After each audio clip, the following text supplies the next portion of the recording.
Hello, this is the Creative Boom Podcast, and I'm your host, Katie Cowan.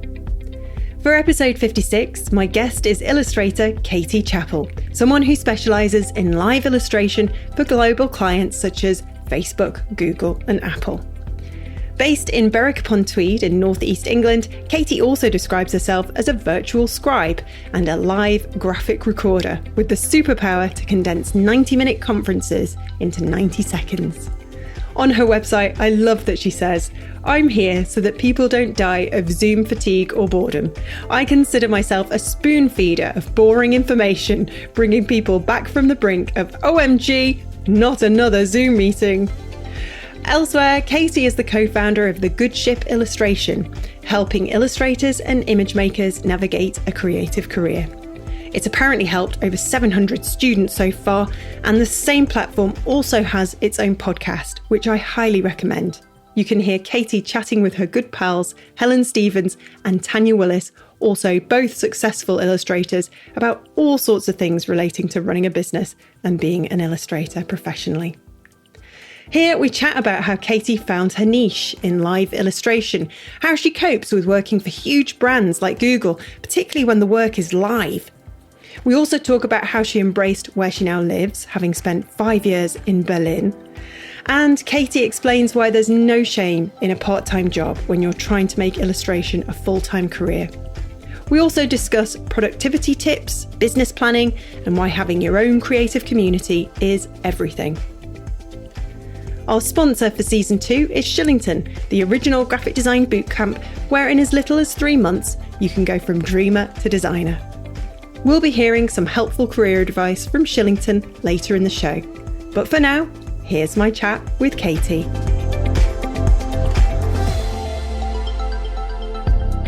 Hi, Katie. Hi, Katie. Great name. Great name. Fellow Katies, love it. You spell it with an IE, I'm with a Y because I'm stubborn. We'll let you off. Are you a proper Katie or are you a Catherine? I'm a proper Katie. Yeah, me too. See, proper Katies unite. Absolutely. I think it was my mum's way of rebelling against my Catholic nana. Nice. Because, and my brother's called Alex, not Alexander, because they're obviously saint names, aren't they? Catherine and Alexander. And anyway, my nana apparently, when she was writing Christmas cards to all the family up north in the northeast, would say, you know, love from all the family, plus Claire, David, Catherine and Alexander. Would like to appease everyone. Basically, she was all right, my nana. She wasn't like this sort of tyrant, you know, that held this kind of, you know, matriarchy in the family. She was very laid back. My nana was great. She was from Durham. Whereabouts are you from in the northeast? Nice. I'm even further northeast. So I'm in Berwick-upon-Tweed, so it's like 2 miles away from Scotland. So you literally cannot get any further north without being in Scotland.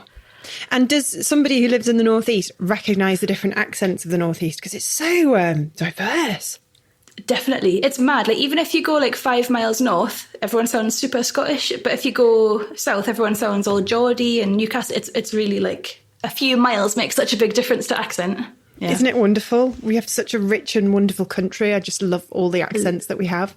And don't you find it weird that in the southwest of England, you have all these people who sound exactly like people in Norfolk, and isn't that bonkers? So weird. There's a whole country in between, and yet either side they sound pretty damn similar. Blows my mind. It blows my mind every time. Anyway, before we get started, I believe a happy birthday is in order. Yes, it was yesterday. Thank you. I had a lovely day. I tried not to do any work, which was really nice. Yes, which is always hard when you freelance. Yes. Because we're always kind of thinking about the business and what's next, and it's really hard to switch off, isn't it? Totally. Yeah, like sneaky check of the emails every now and then. I'm like, no, stop it. No, stop. And do you smack your own hand? I do. Stop it. I have to delete. Or I look at it and I'm like, oh, I'm going to reply to that now. No, don't. No. Just leave it. Yes, exactly. Put your out of office on and switch off. But you you got tricked by your boyfriend who was promising you a posh cheese grater, which I'm like, yeah, a posh cheese grater? That's hilarious. But actually, it was a really nice cheese grater in his defense. And I had asked for it. I was like, this is the cheese grater I would like. But then he was like making out that was my only present for the day. And I was like, that's fine. Like, fair enough. And then he surprised you with the most stunning, like, gorgeous bike with a basket. It's so good. I cycled to the studio today and I went around the golf course and like the wind was blowing my hair and I had everything in my basket and the sun was shining. And it's the dream. Now you just need to get a little puppy and put it in the basket. Yeah. And then the dream is finalised. Yes. I love that you put on your Instagram post that you were going to put some baguettes in the basket. Do I get a sense that there's a love of France somewhere in there? Yeah, just all of Europe, really. Yeah. It's great, isn't it? We nice. are Europe, aren't we? Yeah, technically. I suppose it's out of the EU, but in Europe, I don't know. Yeah. I don't know. I know what you mean, though. It's like, I can't wait to get across the channel and go and explore. You know, I've never really sort of done Germany, and I really want to go and, you know, explore all of that. And it's supposed to be amazing. The food's supposed to be incredible. The old cities as well. You know, Switzerland. I want to sort of be really kind of stereotypical and run up a hill and go, the hills. It wasn't in Switzerland, was it? It was supposed to be Austria. Was it? Oh, it's all the same, isn't it? It's all nice. Whatever. You would love. You should go to Berlin, especially for all the creative stuff and the galleries. I used to live in Berlin, and you would love it. Oh wow! So you're another person who's lived there. I've got a really, really awesome friend who still dresses like she lives in Berlin. I took her around Tatton Park, and she was wearing the most amazing, massive black boots and like really cool crop black trousers, and then this huge kind of black sort of like, what's it called, patent leather, and it wasn't leather, but like this huge jacket, and then just wearing these really cool John Lennon black sunglasses. And then there's me in my kind of like little cute woolly hat and my little parka jacket and my jeans and my sort of walking shoes. And we were walking past this swing park and I was like, am I going to go on the swings? Am I going to do it? I'm going to do it. And she was, bless her, in the middle of trying to buy a house. And so was on the phone looking very serious. And I just sort of skipped my way to this swing, one of those ones where you get on one end and it sort of takes you down a wire to the other. And I went on that, much to the amusement of some bystanders, some families who were nearby. And I went on it, got to the end, and nearly took off. It was hilarious. I nearly took off and went flying into space. I was laughing my head off and then swung back and came back and ran back to my friend. And she just said to me, God, if we were sisters, I'd be like the miserable goth one and you'd be the really mega sociable, annoyingly bubbly one. And I'm like, anyway. Was she just watching you like, what are you doing? She loves me. Yeah. She's a good egg and I'm just daft and I can't help it being daft. But so how long did you live in Berlin? What was the reason for going and moving there? I was a nanny, so I stayed there. I only went initially for like 3 months. I was like, I'll see what Berlin's like, have a little live in Berlin. Hadn't really heard about it much. And then when I got there, I was just like, this place is amazing. And yeah, the first family that I worked for moved to the UK and they were like, come with us. And I was like, I am not going back to the UK with you. I'm staying here. So then I got a new nanny family. Yeah, and it was just brilliant. Fab. So how old were you when you went there? Was it after university? Did you go to uni? After uni, yeah. So I was about 23, 24. And then I came home when I was 27. So it was a good chunk of time. Yeah, it was brilliant though, because it was like, it's all totally flat and you can cycle everywhere. And because the cost of living was so low, I only worked 3 mornings a week and I could pay my rent and eat and everything was great. Oh, fabulous. And did you sort of go to the kind of famous techno clubs or was that not really your thing? I'm not cool enough. Definitely not. I'm like a granny. I was like, I'm just going to go home and, go to bed. No, there's nothing wrong with that. The idea of going to a techno club now for me is just like, oh no, just put me in my pajamas that have been warming on the radiator. I'll like put on those like special socks we all save that were bought for walking, but actually end up being our round the house socks. You know what I'm saying? Definitely. And also like Berghain, they're going to judge you when you go in and whether you get in or not is up to the bouncer. And I was just like, I don't want to do any of that. I'll just not be rejected by the bouncer. I mean, we're creatives. We have to deal with enough rejection in our lives to like go up to a really cool German club and get rejected because we're not dressed right or... Yeah, I was like, I already know that I'm list. not cool, so I'm not even going to ask Sven, the bouncer. Sven. Yeah, I will go. I will visit Berlin one day, hopefully very soon. But so you kind of worked as a nanny for a few years. What did you study at university? Was it illustration? Yeah, I did illustration. So I started out doing animation, and then it was too much hard work. I was like, I don't want to draw the same thing over and over again and like make things move. So I switched to illustration and graphic design. And then I had like 5 years of like living in Berlin and traveling and stuff. And then I came back home and I went to Edinburgh College of Art to do a master's in illustration. Wow. Okay. So you'd had your sort of fun, almost like a kind of, before you sort of ventured into the real world, and then had this realization. You came home and said, right, this is what I want to do and I want to get into it. But you didn't become a full-time illustrator straight away, did you?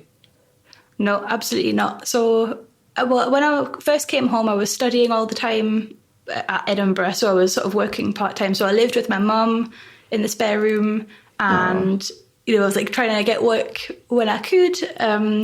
And then when I finished my master's, I got another nanny job because I was like, that's what I know how to do. And I really wanted to know every single month that I was going to be able to pay my bills. Yeah. And it took a little while to sort of build up my illustration business enough so that I could stop being a nanny. And I got a lecturer job for a while. That really helped. So I was working as a lecturer and a nanny and illustrating on the side.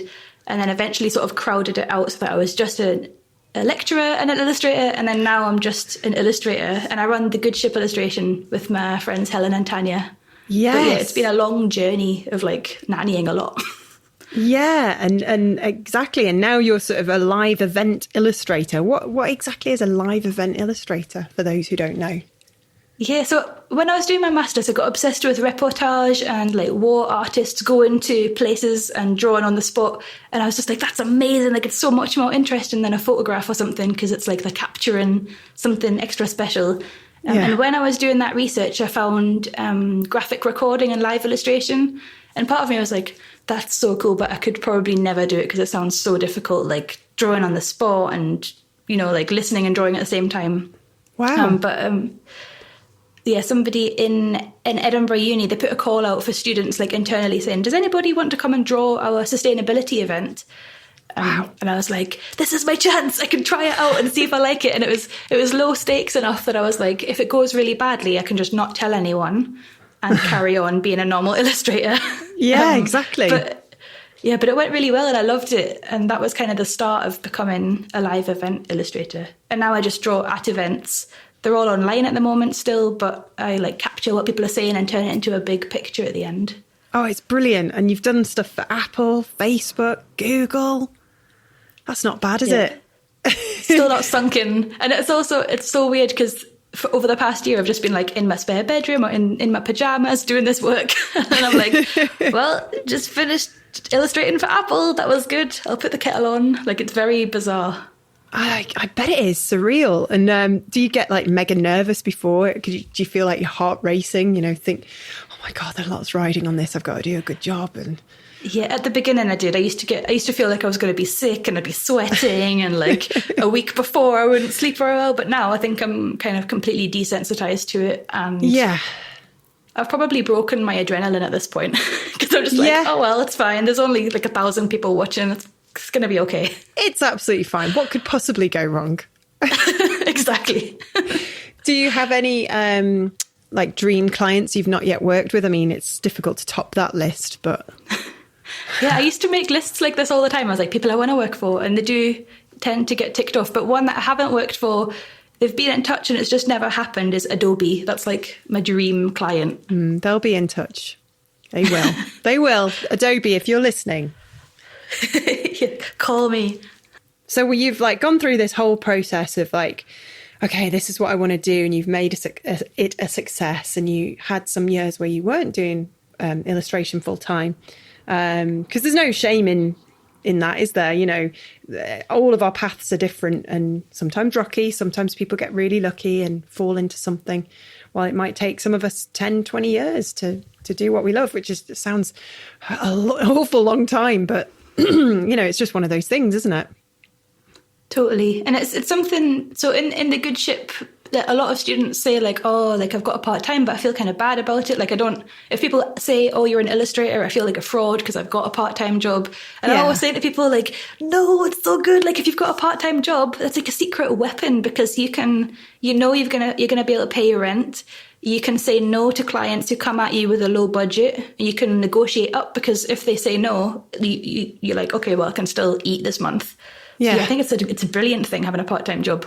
Yeah, definitely. And it is a bit odd, the kind of attitude sometimes. I don't know whether it's necessarily a British thing. I do ask this sometimes in this podcast because it fascinates me.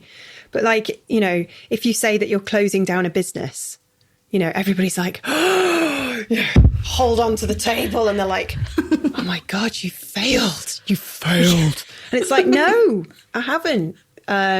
What has happened is that I've evolved. And I've learned that actually that wasn't for me and I've been able to change. See, I think it's hilarious how a lot of humans are scared of change. And that if you change something, it somehow perhaps signals or signifies you've failed in some way or gone wrong. Or you're sort of a bit kind of confused. And I love change. Change has been nothing but positive for me, you know, just to have that kind of courage to go, do you know, no, this isn't working. Got to change it. Totally. I think it takes so much courage and bravery to sometimes admit to yourself, like, I'm not actually enjoying this. I'm going to change direction. And yeah, I think so many people just never even let themselves acknowledge that they're maybe not enjoying things. And they're just like, la, la, la, everything's fine. I'm going to carry on doing this job that I don't really enjoy. Yeah. It takes a while. There's always like a kind of a realization, a turning point. You know, I don't know what brought you back to the UK to go to Edinburgh and carry on with illustration. Maybe it was one last, you know, naughty child throwing their peas on the floor and you just looked at those peas and thought, right, that's it. A change is coming. I mean, yeah, peas on the floor, that'll wear anybody down. But it was kind of a think. I'd saved up all my nanny money to go travelling. So I did 4 months around Southeast Asia, like super budget backpacking. And then that summer, like pretty much all my friends got married in the same summer. So I was like, I'm going to have to go home. Like it's kind of getting awkward. I can't just pop back and forward from Berlin all summer. So I thought I'll go home for the summer and then I'll go back to Berlin in the autumn. And then while I was home, I was like, I wonder if I could get into Edinburgh College of Art. I'll just try, see what happens. And they were like, yeah, you're in, see you in September. And I was like, oh no, like now I have to stay in the UK. Goodbye, Berlin. Totally. Yeah, I mean, it was even like all my stuff was still in Berlin and I had to go back and get it in the winter because I'd left like it in storage. It was mad. Yeah. I bet that was adventurous though. Just that kind of whole shift in your kind of, you know, your reality, I guess. 1 minute, this cool thing that would have got into any techno club, in my opinion, in Berlin, and then suddenly going to, you know, this prestigious institution in Edinburgh. That's fantastic. I'm really happy for you. So you love sharing your wisdom with other illustrators to help. And as you've sort of mentioned, you're one of 3 awesome women behind the Good Ship Illustration. It's a podcast as well as a kind of course provider. How did that come about? How do you know Helen and Tanya? So we're all so lucky. So me, Helen and Tanya, we all live in this tiny little town, Berwick-upon-Tweed, in the northeast of England. But I'm the one who grew up here, but Helen moved here and then later on Tanya moved here. And you know what it's like with a small town, like illustrators or people who have got the same sort of interests kind of gravitate together. So we started going for coffees. And these coffees were brilliant because we'd be meeting up and talking about different jobs we were working on, things like contracts and clients.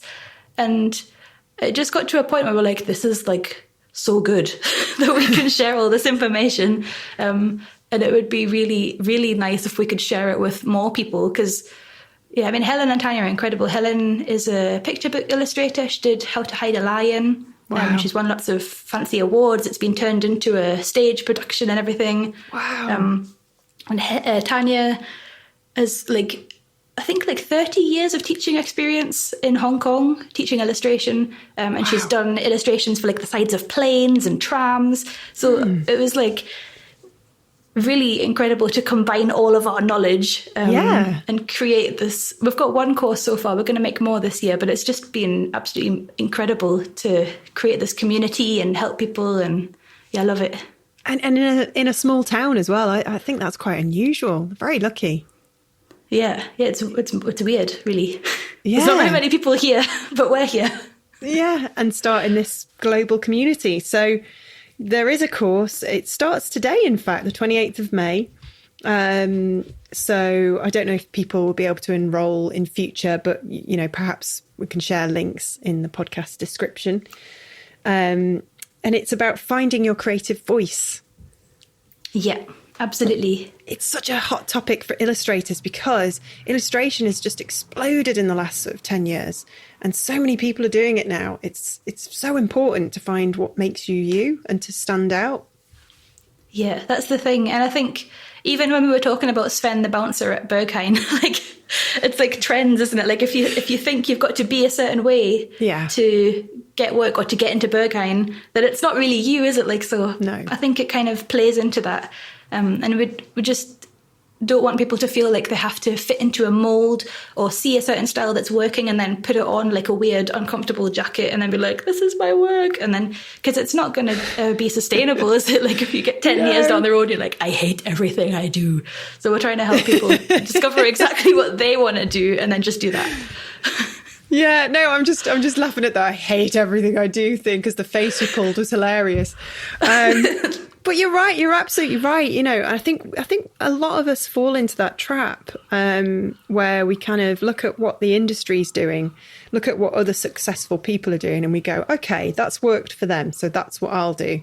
And then in doing that, because it's not really you, because you haven't really got the kind of whole, the whole vibe, I guess, going behind it. There's no kind of like, it doesn't feel like you say, it just doesn't fit. Then that comes across in the work. It comes across in how you sell yourself. It's probably only very subtle, but it's enough to sort of not win you clients perhaps, or just make you very miserable at what you're doing. But when the penny drops and you go, oh, right, okay, I'm never going to be like them and I'm never going to be like them. Hell no. So what am I? And that's a really lovely thing to realise. It took me a damn long time to just take a step back and go, okay, who am I? Who are we? That kind of thing. Yeah. It's quite, what do you actually want to do? Yeah. And Meg Lewis said it in an earlier podcast because she sort of really focuses on this, and she calls herself, she's called herself all sorts of things. She's trying out calling herself a comedian. But she's also a designer or an everythinger. I think that was the job title she gave herself, because as creatives we tend to do, it's brilliant. We tend to do a lot of things, don't we? And I had a podcast with Trent Payne, who works at TouchNote, yesterday, and he was sort of saying, I don't understand why we have to be this one thing, because we're all so unique. So did you go through that process yourself? Did you sort of like realise that if you were going to make a success of yourself in this competitive industry, you had to really tap into what was you? Yeah, definitely. And I think like when I was starting out, because I've grown up in a small town and things, and I only knew like what I could see and what I had proof that was possible, I was like, oh, well, if you're an illustrator, you've got to be a picture book illustrator. You've got to draw pictures that are in children's books or like in magazines. And I'd heard that magazines didn't pay very well. So I was like, okay, picture books. And then I'd also heard, oh, you've got to move to London and you've got to do this. And then it was only after a few years of like actually being a nanny and kind of giving up on illustration, I was like, wait a minute, like, why do I think all these things? Like, I think, and it was when I like got to examine them, it was so interesting that I could kind of blast them apart and be like, no, I'm just going to, I really love reportage and recording things. And so I loved doing it. Companies needed it and it was easy and fun for me. And it's been like a magical 3-part thing that has kind of exploded my illustration business. And it's also helped me help other illustrators and all of us in the good ship to help everyone in the good ship to figure out their stuff too. Yeah, which must be mega, satisfying to see other people flourish.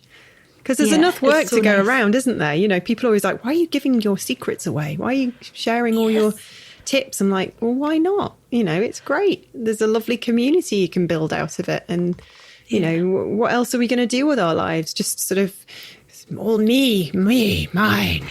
Not going to share anything with anyone. Yeah, there's absolutely plenty, more than enough, crazy amounts of work for everyone. And I think as soon as people realise that, and that you don't have to hide all your own work and be like, don't look at what I'm doing.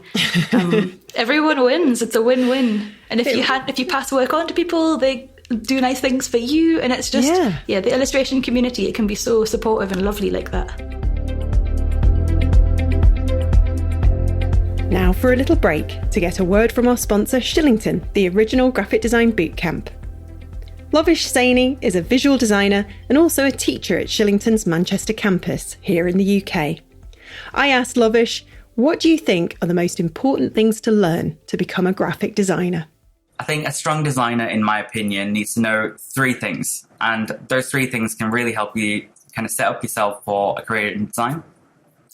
Those 3 things are how to work to tight deadlines, how to formulate really great ideas and not just attractive designs, as well as how to be relevant to the industry and just being able to adapt to change. I think any designer who can do all of these 3 things is in a really amazing place to actually have a career in graphic design. And those skills are all the skills that we try to teach at Shillington as well. To find out more about studying graphic design at one of Shillington's 6 campuses around the world or via its online course, visit shillingtoneducation.com. Now, back to Katie. Yeah, because think of this, you're just a one-person band, so you're going to get at some point when you've established yourself and you've been able to go full-time, you're going to get super busy, and you're going to have, because it's lovely, isn't it, when you start putting really good work out there. Not that it wasn't good in the first place, but you've had those opportunities to do something that you can show off and put in your case studies. And when that happens, it's like a beautiful machine, because then it sort of brings in other clients that have seen that. Oh, we saw what you did with Facebook. Very cool. Can you do it for us? But at some point, you're going to go, I've got too much work. What do I turn down? And that is a lovely place to be. But that's also nice because you can say, well, did you know Tanya and Helen? I think they've got a bit of capacity at the moment. And we can all look out for each other. It's great. Yeah, absolutely. Yeah, it's lovely. I don't know is it a small town mentality? It's something we sort of should be ashamed of, that we're not good enough unless we go and live in London or a big city, where's that come from? Why is that in our culture that you haven't really made a success of yourself until you've kind of lived in an urban built up area? Yeah, I don't know where that's come from. I think partly it's because even 10, 20 years ago, no, more than that, maybe 30 years ago, you had to move to London because you physically had to take your portfolio to the client and be like, this is my work. Whereas now you can just be like, beep, boop, beep, have a look on the internet. Beep, boop. Yeah. Love it. Yeah, it's true. It is very true. The world has changed. I keep forgetting I'm getting old, Katie. It's a tragedy. It's a tragedy. But yeah, it's true. I remember leaving university and everybody was always like, you should consider going to London because that's where all the jobs are. And I just never fancied it. I just never fancied London. There's nothing wrong with London. London's amazing. It's a wonderful city, but it's not for everyone. And I think that realization has to sit with a lot of us now when we've realized, okay, there are people in the industry who get a lot of attention, seemingly. But over the last couple of years, especially with all the events of last year, we've noticed that a lot of people are just saying, oh, screw that. Screw what's out there. We're just going to build our own thing. We're going to do our own community. We're going to start our own podcast. We're going to make our own little network. And the rest of them, those perhaps snobby might be a way of elite, they can all get lost because we're doing this amazing stuff over here. And that's what I love the most about technology and the internet. It's just allowed people that otherwise wouldn't have been able to get together before and do this to build these wonderful things and feel like they're not alone and not not excluded from the cool club, so to speak. Yes, exactly. And it's broken down the doors. There aren't any gatekeepers about having a creative career or learning about having a creative career because it's for everyone. It's not just for people who can afford to go to fancy universities or have the option or the capacity to get more education in person. You can just, if you've got the internet, you're sorted. Exactly. I mean, look at Stacey Woolsey. She like made her own masters, and now she's helping other people to sort of do their own masters and get that experience onto their CVs and build wonderful careers. You know, yeah, it's great. The barriers are being broken down and continue to do so. And that was something I was always very mega passionate about when I started Creative Boom 12 years ago. My goodness. I can't believe it's been 12 years. I know. Well, That's amazing. It was, yeah, it's incredible, really. I you know how we do that kind of dance around humble British thing where we just don't like to sort of talk about our, you know, little achievements and things. But yeah, I'm gonna come out with it. I'm pretty proud of it. You know, it's been a lot of blood, sweat, and tears, and hopefully I've been able to help a lot of people, which is my kind of rocket fuel, if you will. Yes. Yeah. I remember when I was at college, they were like, you've got to follow Creative Boom. There was like things that you had to do, like go. Yeah, they were like, I think Design Sponge was on there. It was like Design Sponge, Creative Boom. Oh, I love Design Sponge. They gave us a reading list for the internet. Yeah, it's stopped now. It's sad. But it was just, yeah. I didn't realise that would have been the start of it 12 years ago. It was probably when I was at college. Yeah, it still surprises me, even though we're sort of, you know, doing good stuff and we're quite big now and, you know, oh, right, okay. People recommended you prestigious colleges. Oh, that's nice. Wonderful. Yeah, oh, good. I think we share that in common because I'm just looking at your gorgeous studio and I can see a beautiful sign behind you that says "Be kind." So there's a lot to be said about being kind, isn't there? We get a lot out of it. Yeah, it's free as well. It is. It really is. Did you grow up in a kind of very close family? Yeah, I mean, yeah, just a normal family situation. I think like the be kind thing, it's probably so like my first job out of uni, I finished my degree and I got a job in a marketing agency and it was literally the worst time ever. And I got sacked in the end, but I think like my experience then, I was like, I never ever want to be. Did you doodle on their walls? Is that why you got sacked? Like, I should have done. Start drawing. I fantasized about all those things, but I just left in a nice manner. But yeah, I just thought if I ever accidentally treat someone how I was treated in that job, like I've failed as a human. So yeah, I think it's just really important to be nice to people. It is important to be nice. It's a great way to live one's life. Even with one's enemies, one can find compassion and try to understand why they behave in the way that they do. I'm a big believer in kindness and compassion and empathy for our fellow humans. It's certainly doing me okay up until this point. But, you know, you have the occasional moment where you're like, why is the world so mean? Yeah. And also sometimes, you know, when people are mean to you, I always just think, they're obviously having a really bad day. Like something must have happened. Because it's so easy to be like, what have I done? I've hurt this person. But then I've always got to remind myself, like, other people have lives. Yeah. It's not all about me. The only time I really come across any kind of nastiness these days is when I'm driving. You know, you'll sort of accidentally make a mistake and then somebody just starts screaming at you. And I'll just turn to my passenger. That person has just found out they've got 5 days to live. So let's just smile and put our hands up and say sorry, you know. And I can't say I'm a saint. You know, sometimes I've tutted at other drivers and maybe raised an eyebrow and looked at them and maybe gently shaken the head. You know, it's very British. But yeah, it's when I'm out on my bike that I get the worst, you know, the worst of humanity. I nearly got run over cycling through Tatton Park once because we were cycling side by side through a 20-mile-per-hour little section, and a gentleman behind us in the car was just revving his engine and seemingly going to try and run us down because we were in his way. I kept saying, I know. I kept saying to my father-in-law, come in single file, just let him go past. And he did. But and there was this really angry wife sat in the passenger seat with a handbag on her lap, just going growling. I was like, why are there so many angry people in the world? I don't understand. Anyway, how can they be bothered? It takes so much energy as well. I know. Like you're in a Tatton Park 20-mile-per-hour zone. We were probably doing about 25. Anyway. Well, we were probably doing 25 miles per hour on the bike because these are nice, fancy road bikes, and I was very fit at the time and used to like to try and beat my best time through there, but people not are very fast strange. Enough for grumpy man. No, that's very true. So, what's the art club that you run with Helen and Tanya? Yes, art club is so fun. So it's most Fridays. We'll sometimes have a little break, but on a Friday we go live on Instagram and we give people a daft prompt. So like in the past we've drawn under a box so that you can't see what you're drawing. That's really fun. Or we've been drawing with our feet. That was good. We do non-dominant hand, loads of different ones. They're all on our Instagram. And can anybody get involved? Like, do you have to be a professional illustrator, or can, say, an aspiring artist such as myself get involved? Absolutely, everyone is welcome. And people bring their children, their babies, their husbands. It's like a free-for-all. It's great.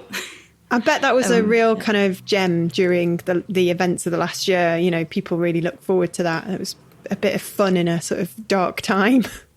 It was, yeah. We've had so many lovely emails and messages and stuff. People being like, this was a lifeline during lockdown. But even for us, like selfishly, we just loved going live on a Friday and be like, oh, there's my pals. Like, we're just going to have a bit of a draw together. And yeah, everyone shares their work afterwards. And it just gets people into a habit of making work every week that's not for a client. It's not for money. It's not for like being a perfect artist. It's just like making a mess, really. It's great. It's great because it's so accessible and there's no kind of like, snobby Berlin bouncer involved. It's just, Sven is not there. Sven. Who is Sven? I think Sven is the famous bouncer, is he not? I was at an event last week, they were talking about Sven. He's fresh in my mind. Is he really famous? Is he like, does he still sort of work the door now? And I think so, as far as I know. Yeah. I wonder what constitutes not getting let in. Like if we both, you and I, like on a sort of city break to Berlin, dressed as doilies and turned up, dressed as doilies. Yeah, just dressed in crochet from head to toe, like a massive wild pink cat. Maybe that would get us in. Maybe you'd just take one look at us and think, oh my gosh, so original. Yeah, please, ladies, this way right now.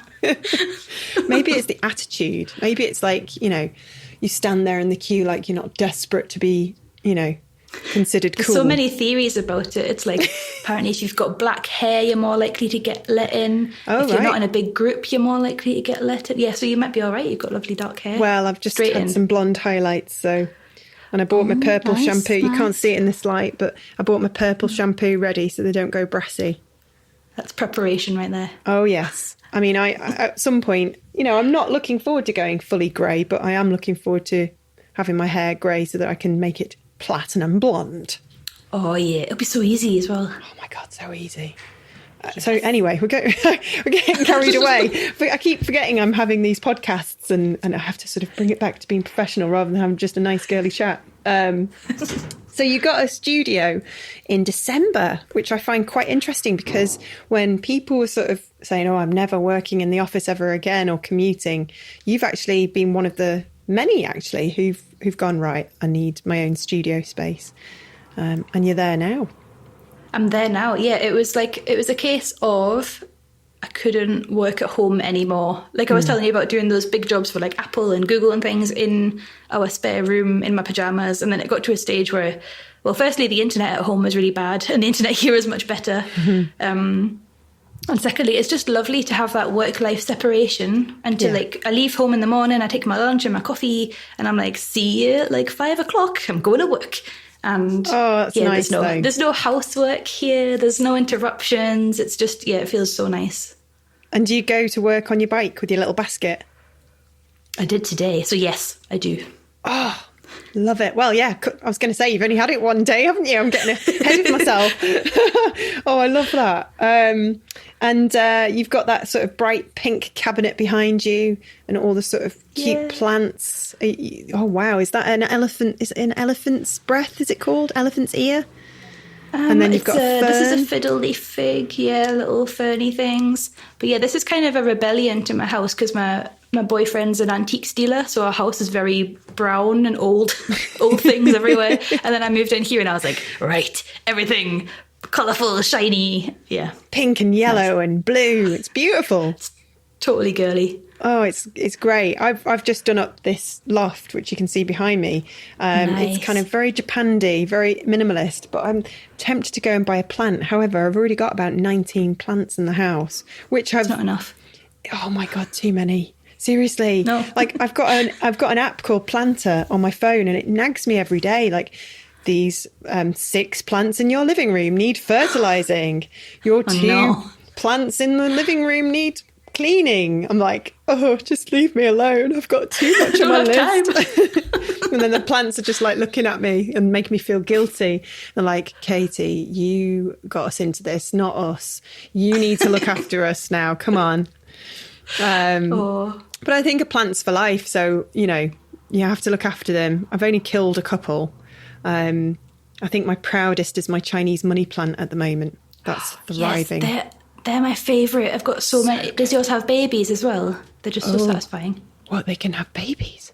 They can have babies. If you keep an eye on the soil, they'll just pop out and then you can take that and give it to friends and then they'll have babies. Yeah, it's so good. Oh my goodness me, I did not know that. See, you're kind of next level plant lover, because I still don't know how to do cut-offs or, you know, grow other plants from my existing plants. That's something I've been meaning to learn how to do. I did repot my first plant the other day. Wow. I know. That's a proud moment. It was a very proud moment, and it's thriving. It was my it was a yucca, which Oh, nice. I've always killed yuccas in the past. I didn't realise you don't water them that much. I think I've killed a few yuccas in my time. I've probably been overwatering them, like smothering Sven them would with not love. approve. He'd say, He would "Out." not. So what have you done, this innocent plant? I love that you like introduced your studio on Instagram, and the thing that really made me howl with laughter, and I wonder if this is a northern thing. You said it's great because there's also a Greg's down the road. That's a very important thing to think about when you're considering potential workspaces, like how close are the snacks. Yes, I love it. What's your favourite treat there? So there's a few, but the top, if I had like a list, because they don't always have everything, a cheese and bean melt is right up there, or sausage and it's controversial, I know. Oh no, I wasn't. You like that? I wasn't intake of breath because it was controversial, as in, oh, tasty. Oh, okay, I'll let you off. Yeah, but some people, when you say that, they're like, that's disgusting. But no, it's the best one. Well, you know, and as long love as an you try Empire and biscuit. as long as you try and eat vegetarian, you know, 4 or 5 times a week. Stop. Yes. I mean, I grew up in a house where we just had meat constantly. You know, it wasn't until sort of later on when I was living by myself that I realised I didn't have to have meat in my sandwich every day. You know, which is awful, really, when you think about it. I'm partial to a cheese and onion pasty. That is my favourite. Classic. Absolute classic. Have you ever heard of a Chatwins? I haven't. What's that? Chatwins only exists in Cheshire, where I grew up. It's a bakery chain, and they're the only ones in the country, as far as I know, and again, controversial, that do pork and apple pasties. Oh, they sound good. I mean, I go home for my cheese oatcakes and my pork and apple pasties, although I haven't had a pork and apple pasty for a very long time. And nowhere else does it. And for a long time in my youth, I had the naive view that no matter where you went in the world, in the country, you'd go into a bakery and say, "Can I have a pork and apple pasty?" And they'd say, "Oh no, are you mental?" I'm like, "What? Out thou not got any?" You know, my favourite pasty. I'm not actually from Yorkshire. Somebody listening to this has just rolled their eyes into the back of their head. Okay, so we'll move away from snacks. Can we tell it's lunchtime soon?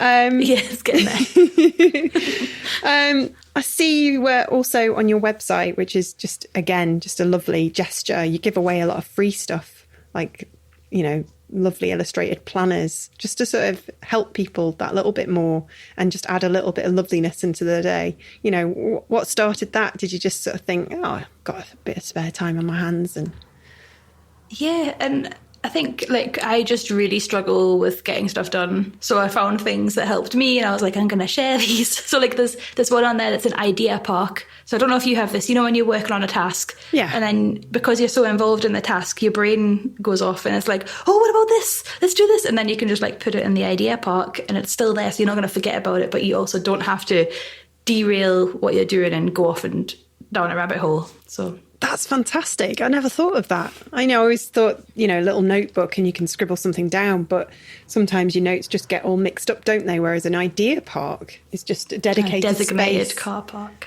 That's great. And what do you do when you're sort of, you know, we all go through it, when you're really stuck and you like forget your idea, you know, you just don't have any ideas and you just can't move forward on something. What kind of gets you unstuck? I really like giving myself a time limit. That always helps. I think that's why I like live illustration so much, because there's such a time limit on it. Like you cannot dawdle or procrastinate. So there's one thing, 20 ideas in 20 minutes. That's magical, where you draw a grid of like 5x4. So you've got 20 boxes. Yeah. So for instance, if you've got an illustration brief to work on and you need 20 ideas, you can make this grid, set the timer for 20 minutes, and then you've just got to fill each box with an idea. Oh, that's great. At the end of 20 minutes, you're bound to have at least one good idea from that. And that always gets me unstuck. And is that available on your website as well to download? It's actually inside the course for the good ship. You go sneaky peek, but it's Find it's your magical. creative voice. Yeah, I love that. And you can't give away too many of your secrets of the course because you want to get people involved. And there's lots of good ones in there because it's Helen and Tanya's magical wisdoms as well. So yeah, well, with was it Tanya who worked in Hong Kong for 30 years teaching people to illustrate? I mean, wow, I bet she's got some nuggets of wisdom there. She's pretty wise. She did an amazing colour masterclass, and me and Helen were both like, what is this? Because, you know, you think colour theory, you're like, oh, it's kind of boring, it's a bit dull. But Tanya just made it like so interesting. We were like, why didn't anybody teach me colour in this way in the past? Yeah, it's one of those things that probably gets overlooked. You know, as an illustrator, you wouldn't think that, you know, your choice of colour would be so important, but I guess it is, especially when you're trying to articulate an idea or a theme. Do you have a particular favourite colour palette that you fall on time and time again? I'm definitely partial to a bit mustard yellow. Oh yes, I can see that behind you. I can't get away from it. Yeah. It's in your shirt as well, isn't it? Or is that? Yeah, it's kind of like a pinky colour, but yeah, it's everywhere in my bedroom. I can't stop, won't stop. Just yellow everything. Oh, so I suppose a nice way to sort of wrap this up, because I know you've got lots of work to be getting on with, which is great. What advice can you sort of leave us with to motivate illustrators who are listening out there who are currently maybe hoping to become a full-time illustrator, who are working part-time or doing other things? I mean, what's really sort of like helped you to sort of get to where you are, I guess? That's a good question. I would say, like, don't be afraid to set yourself crazy goals. Like, even because they're free, you can just pluck them out of the air. But if you don't set any goals, then you're not going to have anything to sort of wiggle towards. So yeah, don't be scared to set goals. Exactly, because that mindset of picturing yourself in that successful place, you'll kind of work backwards, won't you? And you'll sort of say, okay, I am even just the power of saying I am an illustrator and being proud of that, and then sort of making it happen through, little kind of manageable goals, little chunks. I love it. Yes. Yeah, never be scared to call yourself an illustrator, because there's no illustrator police who come and check your qualifications or anything. You can just call yourself one. If there were an illustrator police force, we all know that Sven would be the police chief. He would. He definitely would. Oh, well, thank you so much for your time, Katie. Yeah, thank you for having me. It's been lovely. Thank you so much for listening. This is the Creative Boom podcast, and I'm your host, Katie Cowan. Thanks again to our sponsor, Shillington, the original graphic design bootcamp, where you can study at one of its 6 campuses around the world or via its online course. To find out more, go to shillingtoneducation.com. If you're enjoying the show and you want to support us, don't forget to subscribe or leave us a review. We drop brand new episodes every Monday with a different inspiring creative. You can find all the links and more via creativeboom.com/podcast. Join me next time when my guest will be Trent Payne, creative lead at Touchnote.